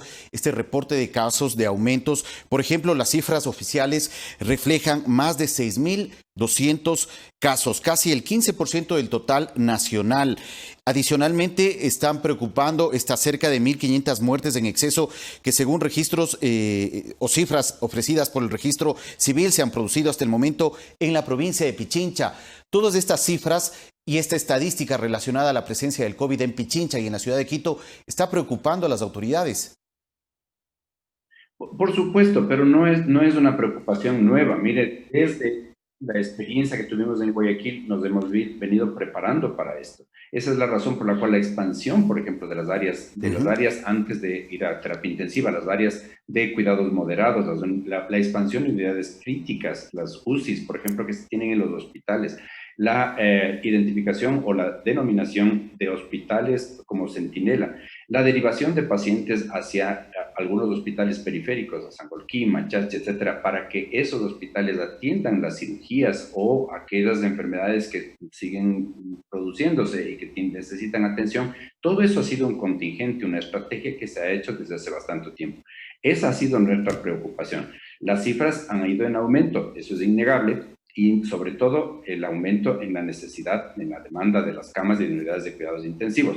Pero de nuevo, como quiero repetir, quiero dar este mensaje a la comunidad, nosotros estamos preparados para absorber eso. Nosotros habrá quizás situaciones en las cuales los pacientes tengan que esperar un poco, pero ningún paciente se queda fuera del hospital, ningún paciente se queda sin ser atendido como es debido, ningún paciente está sin ventilador. Estamos preparados para eso. Es más, hemos hecho todo un sistema, una estrategia a nivel periférico para contener esto a nivel de los centros pequeños, de los centros de salud, de los centros barriales. Eso va acompañado de la identificación de los casos y de poblaciones vulnerables. Entonces, sí, estamos preocupados, pero no es una preocupación de ahora, es una preocupación que viene desde hace tiempo. Claro que sí. De hecho, tanto la ministra de Gobierno como el propio alcalde de la ciudad de Quito han dicho que esta situación que se está viviendo en el país podrían llevar a tomar decisiones duras o difíciles en el caso de Quito frente al tema de la semaforización. Eventualmente, luego de esta reunión se podría tomar decisiones que podrían regresarnos al color rojo, ¿cree usted? O eventualmente endurecer un poco más los controles para poder garantizar el contagio o evitar el contagio de esta enfermedad. En realidad, como siempre he explicado y he sido súper respetuoso con la decisión de los GATS o de los alcaldes, son ellos los que toman la decisión. Nosotros, nuestra función, nuestro deber, nuestra responsabilidad es ofrecerles los mejores datos y así lo vamos a hacer ahora. Hoy vamos a mostrar, es decir, ya tiene en sus manos del alcalde Yunda y también tiene la señora ministra, los últimos datos que muestran cuál ha sido el impacto de esta semaforización. Y el impacto es mínimo, es decir, no ha habido un cambio entre cuando nosotros pasamos de rojo a amarillo. Y esos indicadores se los dará a su tiempo y me guardo de eso, desafortunadamente, Fabricio, en este momento. Pero lo que sí le aseguro es que cualquier decisión que se tome es una decisión de consenso, es una decisión articulada con los dos entre los dos ministerios y con el señor alcalde, con quien estamos trabajando muchísimo. Uno de esos ejemplos es, por ejemplo, la rehabilitación, la ocupación, la mayor demanda a nivel del Bicentenario. Pero, digo, estas medidas se harán de acuerdo a un análisis profundo de cuáles son las implicaciones que esto tiene. Lo que yo estoy viendo en Quito, por ejemplo, es que la ciudad está viviendo prácticamente una normalidad, es decir, las salidas de las gentes, etcétera, etcétera, está allá y se da. Sin embargo, como digo, vamos a ver ciertos sectores que nos mantienen preocupados y sobre eso se tomarán las medidas necesarias, pero en una forma responsable, en una forma consensuada. Ministro, ¿cómo marcha la curva de contagios aquí en la capital? La curva de contagios disminuye. De nuevo, yo creo que hay que ser empático en el asunto. Cualquier cambio de semaforización que se dé ahora, vamos a ver la repercusión después, entre 3 o 4 semanas.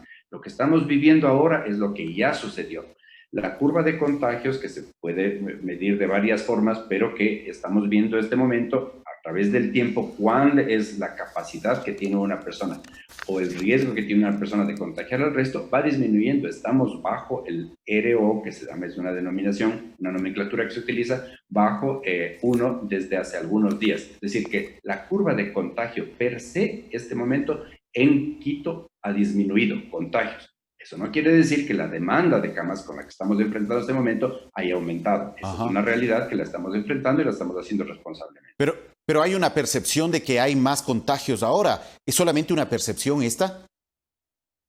Es una percepción porque la gente ve que la gente necesita ir más a los hospitales, que se está haciendo más pruebas. Probablemente hay personas o familiares o amigos que conocen que necesitan haberse trasladado al hospital, que hay una demora no en la admisión, pero sí en el paso, por ejemplo, de terapias y la ocupación de cafés de cuidados intensivos, por las razones que le digo. Entonces, eso puede ser un sistema de preocupación o un medio de preocupación, lo cual es razonable y es entendible. Sin embargo, de nuevo, las otras curvas, las otras medidas que son medidores, indicadores duros que nosotros les llamamos en epidemiología y en salud poblacional, eso ha ido disminuyendo. Es decir, la tasa de contagio en Quito está disminuyendo, como está disminuyendo también a nivel nacional. Sin embargo, la demanda de camas, que es una consecuencia ulterior de algo que ya pasó hace 3 o 4 semanas, eso sí está abierto y es algo que es innegable. Como también el número de fallecimientos. Desafortunadamente, el número de fallecimientos es una consecuencia de lo que pasó anteriormente. Pacientes que llegan al hospital, se les da el cuidado, pero lamentablemente por su condición, por sus factores de riesgo, fallecen y hay un aumento de los fallecimientos, pero esa es la última de las consecuencias, no es el momento de contagio. Esto sucedió ya hace 4 semanas. ¿Y este escenario no podría cambiar ahora con el retorno progresivo de una buena parte de los servidores, aproximadamente 40,000 servidores que se reincorporarán a sus funciones a partir de este día lunes? Sí, Fabricio, esa ha sido una preocupación que la hemos venido discutiendo en los últimos días sobre las ventajas que tiene el incorporar a las personas para que continúen dando o para que den o refuercen el asunto de la asistencia al público, pero se están tomando las medidas también, ¿no es cierto? Solamente es del 25%, es decir, 1 de cada 4 personas. Se ha favorecido el teletrabajo, lo cual es bien importante, el distanciamiento, como bien también en el noticiero, estamos preparándonos para eso, para que las distancias se tomen en cuenta. Y aquí hay un mensaje muy importante. El problema de mayor contagio puede darse en las cafeterías, del momento en las cuales hay el almuerzo, en las cuales hay los recesos del café, del lunch, que se llama. Ese es el momento importante porque las personas tienen que, obviamente, para caminar, para comer, sacarse las mascarillas y estar en contacto. Entonces, esa separación es indispensable. Yo sugiero muy enfáticamente a los servidores públicos que lleven su propia comida para durante estos días, ¿no? Sin embargo, como digo, la mayor apertura de esto, el mayor que favorece un mayor contagio, eleva las probabilidades de contagio, como es evidente, se verán después de 3 o 4 semanas, no mañana. De acuerdo, ministro. Gracias por la información y las recomendaciones también compartidas en este espacio. Gracias a usted, Fabricio. Muy gentil. Que tenga un buen día. ¿A qué hora tienen la reunión? Si nos pueden confirmar con el alcalde y la ministra. 10:30 de la mañana tenemos una reunión. De acuerdo. De acuerdo. Estaremos pendientes entonces a las resoluciones que se alcancen luego de este encuentro. Gracias, ministro. Son las 7 de la mañana con 22 minutos. Agradecemos al ministro de Salud, Juan Carlos Ceballos, por ofrecernos información relacionada a la situación del COVID-19 en la ciudad de Quito y también la presencia de este síndrome relacionado al COVID y que afecta a varios niños en el país. Muchos de estos casos bajo investigación. 7 de la mañana con 22 minutos. Vamos a una pausa. Regresamos en breve.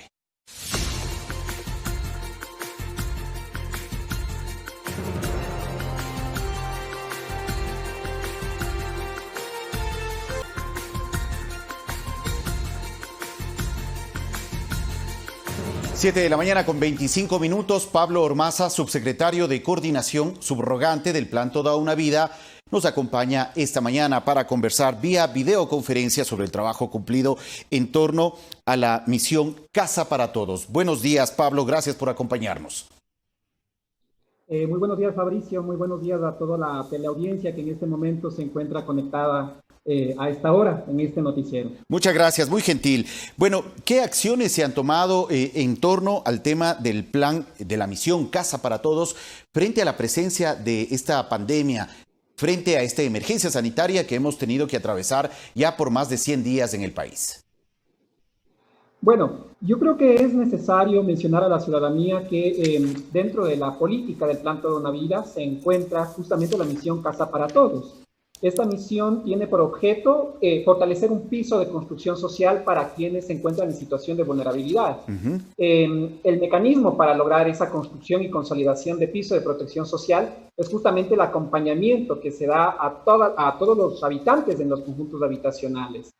De alguna manera, pues la crisis sanitaria ha hecho que muchas personas se expongan a situación de riesgo. Y es justamente ahí en donde el ejercicio de coordinación interinstitucional con los diferentes ministerios, con las diferentes secretarías técnicas, nos ha posibilitado acompañar a las familias, a los núcleos familiares que se encuentran dentro de los conjuntos habitacionales a nivel nacional. Es así que al momento son 19,000 personas las que están siendo acompañadas y de alguna manera pues se está garantizando el acceso a los servicios básicos, así como también las medidas de seguridad. Claro que sí, Pablo. Si nos confirma cuántas urbanizaciones existen en el país en torno a la misión Casa para Todos, hablamos de 19,000 personas, pero estas 19,000 personas, ¿en cuántas urbanizaciones están distribuidas a nivel nacional y qué tipo de ayuda están recibiendo en este momento? Bueno, al momento existen 31 urbanizaciones que ya están habitadas, ¿no? Recordemos que la política de Casa para Todos es una política secuencial que se va cumpliendo por fases. Para finales de este año, pues, se tiene prácticamente ya planificado terminar 10 urbanizaciones adicionales, lo cual también nos permitiría llegar a la meta prevista como se ha establecido dentro del plan de gobierno, que es de 220,000 casas. El proceso de acompañamiento que se genera es justamente a través de la verificación in situ con nuestros gestores comunitarios del estado de salud y el estado social de cada una de las familias. En ese sentido, conjuntamente con el Ministerio de Salud, que de hecho el ministro lo habló antes que mí, pues se ha entregado aproximadamente 121,000 kits alimenticios que nos han permitido sostener una adecuada alimentación a este grupo poblacional. De la misma forma, se viene trabajando en procesos de identificación de potenciales focos de riesgo para evitar que cualquier situación médica pueda afectar estos conjuntos habitacionales y los lugares donde estamos interviniendo con los gestores comunitarios. Señor Ormaza. Estamos distribuidos en 11 provincias.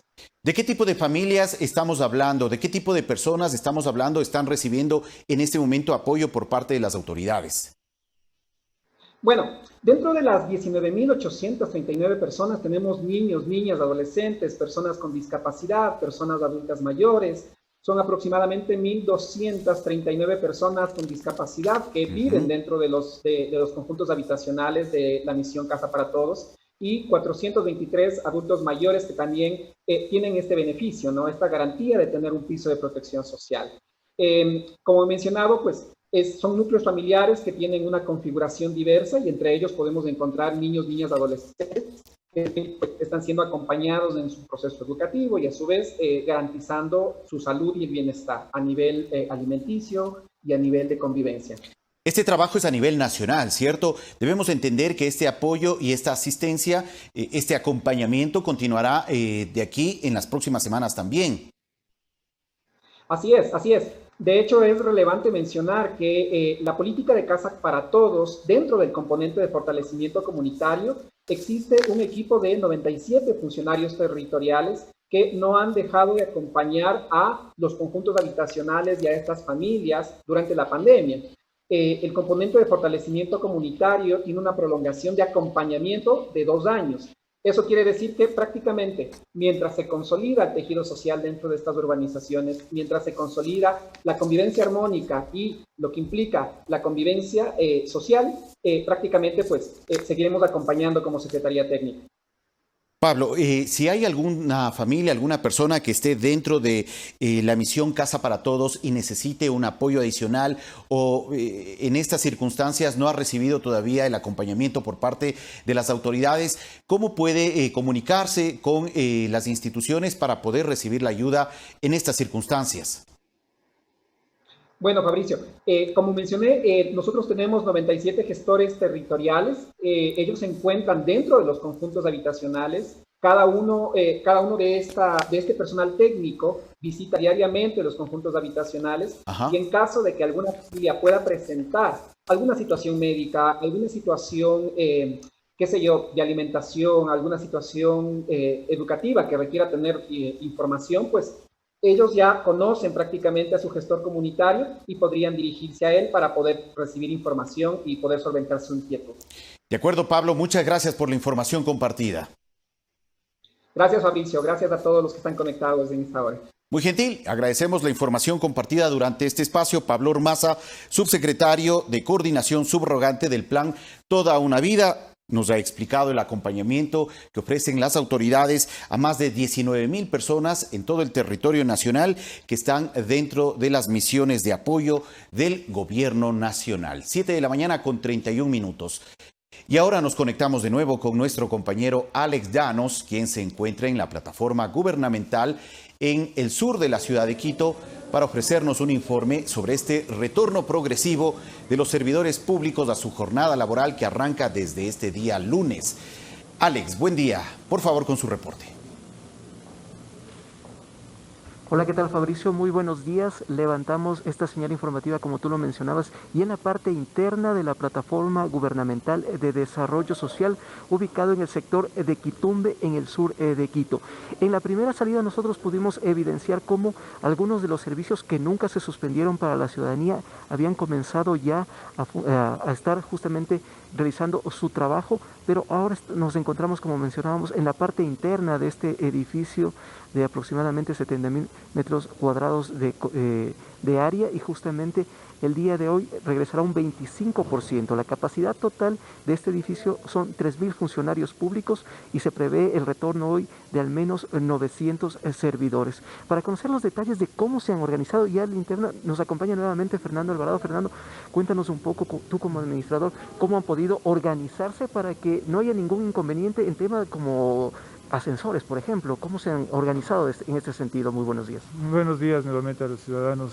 La plataforma gubernamental se está planificando de que los funcionarios puedan acceder mediante 10 ascensores que tenemos en la plataforma social, de los cuales 6, que son los ascensores panorámicos, están habilitados para que se puedan subir desde la planta baja aquellos funcionarios que ingresan de manera peatonal o los traen los transportes de las entidades. Y 4 ascensores están habilitados para aquellos que vienen en cambio de vehículos institucionales a partir de su celo 2 hacia los pisos superiores. La clave aquí para ingresar, podemos observar, es la credencial que habilita a uno como servidor público y poder acceder justamente a su oficina. También, y las siguientes normas de seguridad, como la limpieza de calzado, el gel. Sí, realmente es fundamental que el funcionario porte su credencial institucional, porque es lo único que le habilita para poder tener el acceso, y con eso tenemos el control máximo en los ingresos aquí en la plataforma. Hemos nosotros colocado los pediluvios para poder mantener el control de la limpieza y desinfección de los zapatos, especialmente, ¿no es cierto?, para ingresar a la plataforma, y en cada uno de los ascensores, en cada bloque ascensor, está un guardia, el cual nos habilita con un dispensador de gel para que el funcionario pueda subir a los pisos sin ningún tipo de contaminación en las manos. La limpieza de superficie sin duda es fundamental y una clave a la hora de atacar un poco esta pandemia. ¿Cómo se han organizado en la limpieza? Conocemos que pudimos verificar que desde las 6 de la mañana se encuentra aquí el servicio del personal de limpieza, y ellos es continuo porque la extensión del edificio es realmente amplia aquí. Realmente tenemos 50,000 metros cuadrados de área útil entonces dentro de la plataforma, por lo tanto las compañías de limpieza que nos están aportando en el aseo constante y frecuente dentro de la plataforma es importante.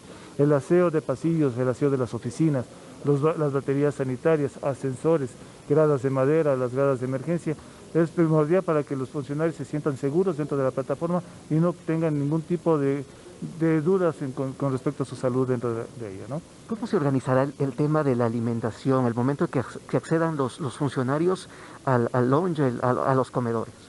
Bueno, tenemos espacios distribuidos en la plataforma social con mesas y una silla justamente para que puedan mantener el distanciamiento social, tanto en el cuarto piso como en el segundo piso, en unas áreas de terraza.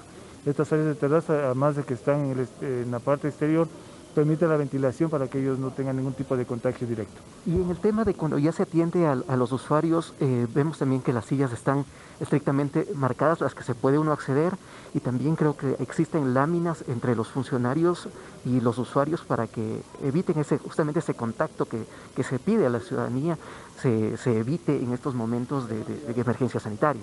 Sí, en este momento, como ustedes podrán observar, en la parte exterior están haciendo ya la fila para lo que es registro civil y lo que es Cancillería. Más adelante verán en la parte interna con la Cancillería las micas que se pusieron entre funcionarios y el usuario para poder dar la atención respectiva. Las salas de espera tenemos ya con la separación de 2 metros justamente entre usuarios para que la capacidad y el aforo sea solamente del 30%. Hoy serán 900 entonces más o menos los funcionarios que retornen aquí en la Plataforma Gubernamental de Desarrollo Social. Son 900 personas que están esperando que lleguen con toda la normalidad y ya están ingresando desde las 7:30 de la mañana justamente para dar atención al público a partir de las 8 de la mañana hasta las 5 de la tarde. Queremos agradecer justamente la presencia y ayuda de Fernando Alvarado. Él es administrador de la plataforma gubernamental. Hemos podido justamente conocer a detalle cómo está funcionando este espacio para el retorno de los servidores públicos. Recordemos un poco, contextualicemos que a partir del 16 de marzo la jornada presencial se suspendió para los servidores públicos y a partir del 29 de junio, es decir, este día de hoy, lunes 29 de junio, se retorna en un 25% de acuerdo a lo establecido por el Comité de Operaciones de Emergencia para poder constatar cómo es la verificación y el retorno de los servidores públicos.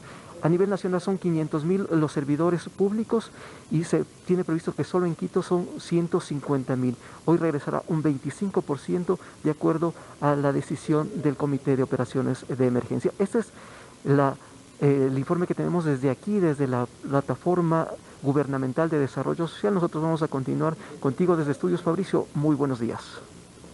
Buenos días, gracias a Alex Llanos por su reporte desde el sector de Quitumbe al sur de la ciudad de Quito, para ofrecernos detalles sobre este retorno progresivo de servidores públicos ya a sus puestos de trabajo. Es importante y es fundamental que cada uno de los trabajadores del sector público puedan tener muy en cuenta estas recomendaciones de bioseguridad que han planteado y que mencionan a cada momento las autoridades para evitar el avance de la enfermedad del COVID-19. Fundamental también el compromiso de los servidores públicos para retomar sus labores de manera presencial. 7 de la mañana, 38 minutos. Vamos a una nueva pausa. Regresamos en breve.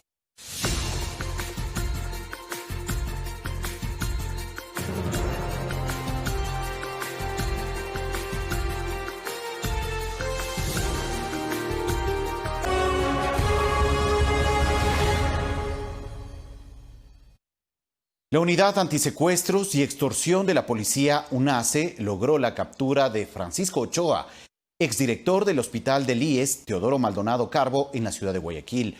Ochoa tenía orden de detención para fines investigativos por el supuesto delito de peculado. La captura se realizó en el domicilio de su hermano ubicado en Lomas de Urdesa, norte de Guayaquil. Este domingo se realizaron 2 audiencias en el cuartel Modelo. Se imputó cargo por el tipo penal 278, esto es delito de peculado, se lo vinculó al proceso penal que ya se venía sustanciando y adicionalmente se le hizo efectiva una boleta de detención con fines investigativos por un delito de delincuencia organizada que también se venía investigando por cuerda separada. La defensa de Ochoa cuestionó las diligencias que se realizaron por parte de la Fiscalía. Con un ánimo de aterrorizar, luego de haber salido de una primera audiencia por un delito del que él ya estaba siendo investigado, de peculado, y al que ya hemos comparecido como defensa técnica a presentar todos nuestros descargos, y en el que se está esclareciendo que no tenemos ninguna relación con los hechos que se investigan, y que todos estos elementos han servido para que el juez no dicte la prisión preventiva en el primer caso, a fin de perseguir. Vanegas hizo referencia a la condición de discapacidad que registra su cliente en un carnet. Alrededor de todo esto hay una familia que está sufriendo, hay una esposa que está sufriendo, hay una persona que tiene una discapacidad severa, que lo tienen detenido ya 24 horas y hoy va a pasar otra vez la noche aquí, a pesar de que ya se iba con una medida que sí es restrictiva de su libertad. el arresto domiciliario, es restrictiva en su libertad. Francisco Ochoa Tarira es director técnico del Hospital Teodoro Maldonado Carbo, es investigado en el caso de peculado que se sigue en su contra y otros funcionarios públicos por sobreprecio en la compra de insumos médicos. Guadalupe Ayoví, Ecuador TV. Y cada vez se suman más personas cercanas al círculo de Daniel Salcedo acusado de peculado, quienes portan un carnet de discapacidad y accedieron a beneficios como exoneración en la importación de bienes y vehículos. El CONADIS ya trabaja en una auditoría de cada una de las importaciones registradas. El nuevo integrante de esta lista también es amigo muy cercano de Daniel Salcedo. Se trata de Andrés Cedeño Carreño, que registra el 42% de discapacidad, cuyo carnet fue emitido el pasado 24 de enero.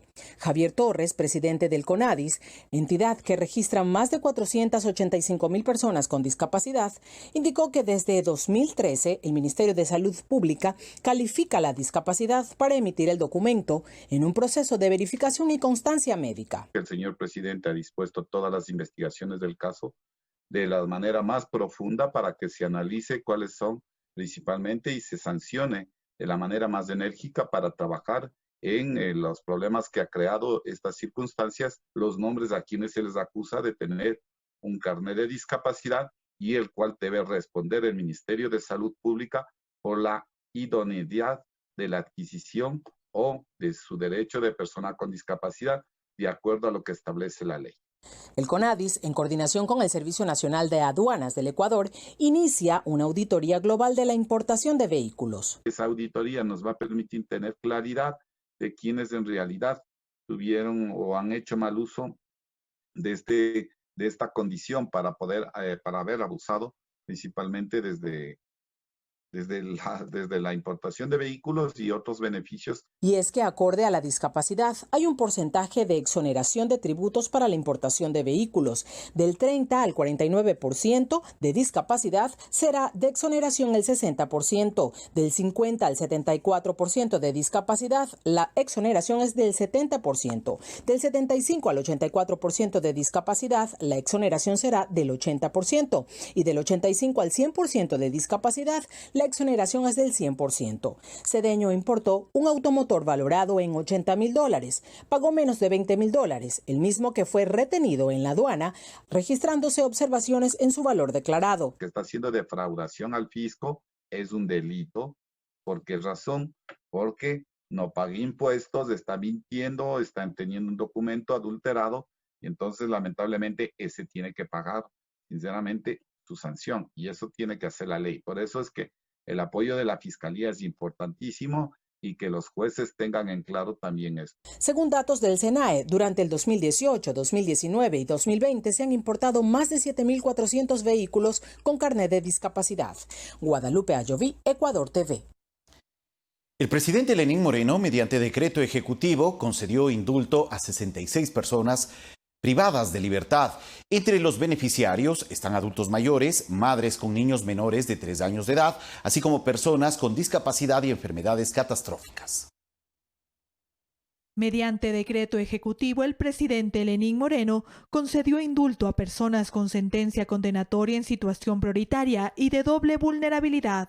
Esta decisión beneficiará a 66 personas privadas de la libertad a escala nacional. Este indulto presidencial se aplica para personas adultas mayores privadas de libertad, madres que habitan con niños en edades menores a 3 años, personas con discapacidad, personas con enfermedades catastróficas y crónicas. Estos ciudadanos deberán cumplir obligaciones como prestar servicio comunitario, comparecencia personal al menos 2 veces al mes, prohibición de salir de su domicilio, prohibición de comunicación y aproximación directa con la víctima. Esta medida no aplica a quienes fueron condenados por delitos contra la integridad sexual y reproductiva, por delitos contra la eficiencia de la administración pública, por inviolabilidad de la vida, delitos violentos, infracciones dolosas de mayor gravedad. Mediante un comunicado de prensa, el Servicio Nacional de Atención Integral a Personas Privadas de la Libertad explicó que se realizó un minucioso análisis de los expedientes mediante los equipos técnicos de cada centro del país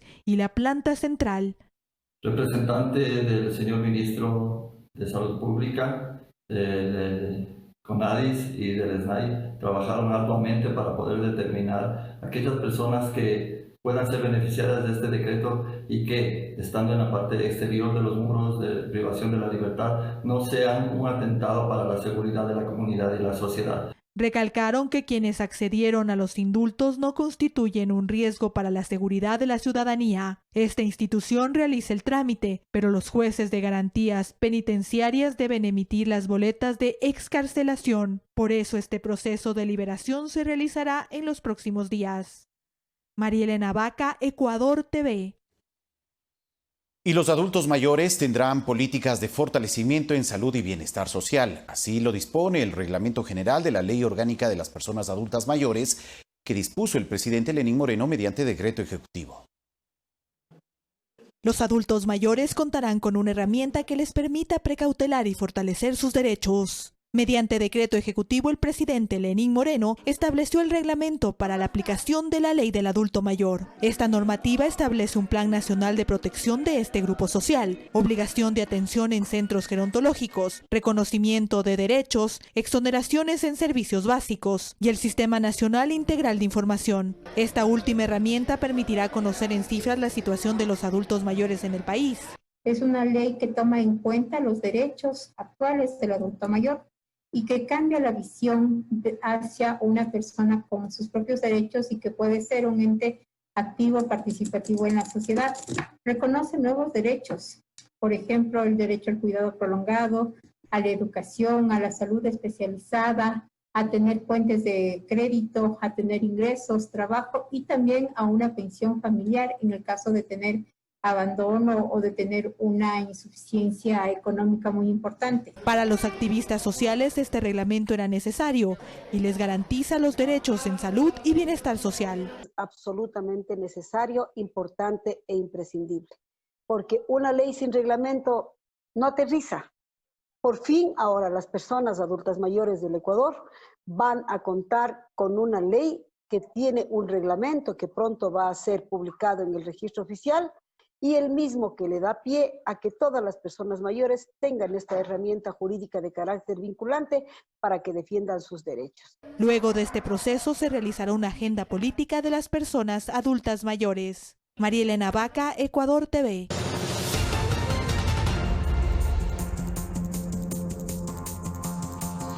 La pandemia del COVID-19 superó los 10 millones de contagios en el mundo. El epicentro de la enfermedad se concentra en el continente americano. Este fin de semana, la pandemia del nuevo coronavirus superó los 10 millones de casos a nivel global. Desde su descubrimiento a finales de 2019 en el mercado de la ciudad de Wuhan, en China, el virus ha cobrado casi 500.000 vidas. El ritmo de propagación sigue siendo acelerado, registrando 1 millón de nuevos casos de contagios en la última semana. Estados Unidos encabeza la lista de los países más golpeados por el COVID-19, ya supera los 125.000 fallecidos y los 2.500.000 personas contagiadas. El incremento de casos en 30 de sus 50 estados, particularmente aquellos ubicados en el sur y el oeste del territorio, es por la población que habita en ellos, como California, Texas y Florida, en donde la edad promedio de los ciudadanos infectados es de 33 años, frente a los 65 que se registraba hace 2 meses. Las autoridades reconocen que este repunte de contagios entre jóvenes se debe al desconfinamiento que se implementó desde inicios del mes de junio con la reapertura de playas y locales de diversión nocturna. La región más golpeada por la pandemia es América Latina y el Caribe. En esta zona del mundo la enfermedad avanza aceleradamente, con más de 400.000 casos adicionales en los últimos 7 días. Brasil encabeza la lista en la región como el país más afectado por el virus en el mundo. Este sábado volvió a anunciar el mayor número diario de fallecimientos, que en total son más de 57.000 y 1.313.000 contagiados. El gobierno informó un acuerdo para producir hasta 100 millones de dosis de la vacuna contra el COVID-19 que está en desarrollo en la Universidad Británica de Oxford. Perú superó este fin de semana los 9.100 fallecidos. Este martes el país sudamericano tiene previsto finalizar la cuarentena nacional después de más de 100 días, pero mantendrá el cierre de fronteras y un confinamiento obligatorio en las 7 regiones más afectadas por la pandemia. En Lima, su capital, se registra el 70% de los casos. Mientras en México, habitantes de una comunidad de Chiapas al sureste del país destrozaron un hospital comunitario e incendiaron 2 autos de la policía y otros vehículos particulares, además de atracar a residencias de autoridades locales por rumores falsos sobre la expansión del virus, que ya registra unos 26.300 muertos. En Europa el desconfinamiento continúa luego que la curva de contagio alcanzó su pico. Sin embargo, la Organización Mundial de la Salud, OMS, advirtió de un aumento de casos que podría llevar al límite su sistema sanitario, razón por la cual en algunas zonas se está implementando medidas locales de confinamiento. Carlos Flores, Ecuador TV. Y Brasil anunció que llegó a un acuerdo para producir hasta 100 millones de dosis de la vacuna contra el coronavirus desarrollada por la Universidad de Oxford en Reino Unido. El acuerdo compromete a Brasil con un desembolso de 288 millones de dólares por los 100 millones de dosis y la transferencia de tecnología de una vacuna que, aunque prometedora, aún está en su tercera fase de pruebas clínicas con seres humanos. El país inicialmente importará toda la materia prima producida por los laboratorios en el exterior y producirá las vacunas en la Fundación Osvaldo Cruz, el mayor centro de investigación médica de América Latina. El acuerdo prevé la compra de lotes de vacunas y la transferencia de tecnología. Con esta iniciativa no solo garantizamos tener el producto a nuestra disposición, también nos dará autonomía de producción. Esto significa que Brasil busca evitar situaciones como las ocurridas al inicio de la pandemia. Aquel momento de alta demanda mundial impidió que tuviéramos acceso en tiempo adecuado a insumos y equipamientos. 7 muertos en un ataque contra la bolsa de Karachi, capital financiera de Pakistán. Un grupo armado con fusiles y granadas trató de ingresar en el edificio desatándose un tiroteo con las fuerzas de seguridad. En el ataque murieron 4 insurgentes, 2 integrantes de la seguridad y un policía. El Ejército de Liberación de Baluchi, que busca la independencia de la provincia de Baluchistán, se ha atribuido este ataque.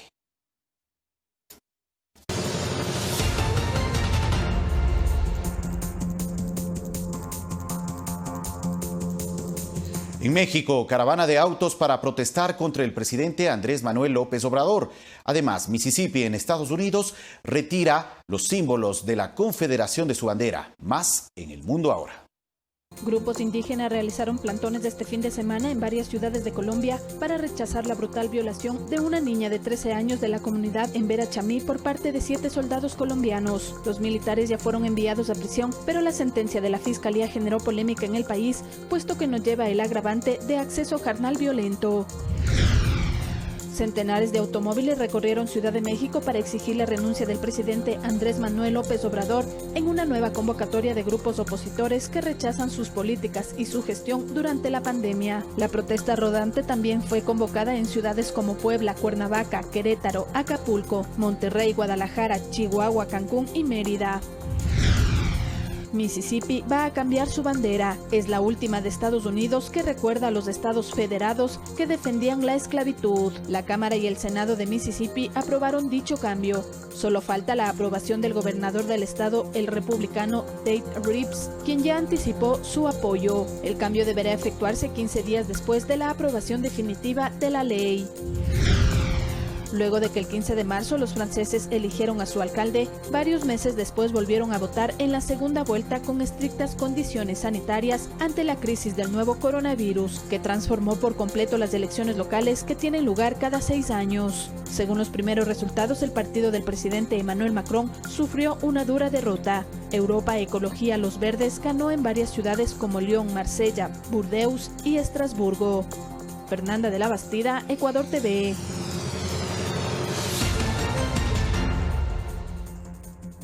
7 de la mañana, 56 minutos. Les contamos que en Brasil, una reportera de la cadena internacional CNN fue asaltada a punta de cuchillo mientras transmitía en vivo.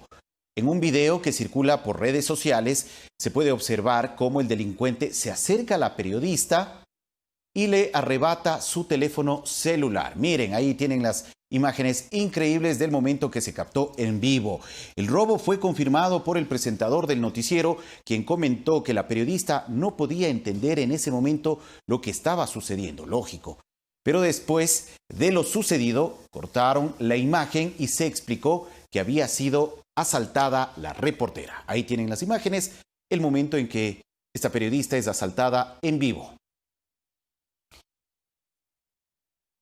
7 de la mañana, 57 minutos. El actual presidente de Polonia y candidato conservador a la reelección, Andrzej Duda, ganó las elecciones presidenciales, aunque los votos no le alcanzaron para hacerlo en una sola vuelta y deberá afrontar nuevos comicios con el candidato liberal y el alcalde de Varsovia, Rafael Trzaskowski. La segunda vuelta tendrá lugar el próximo 12 de julio.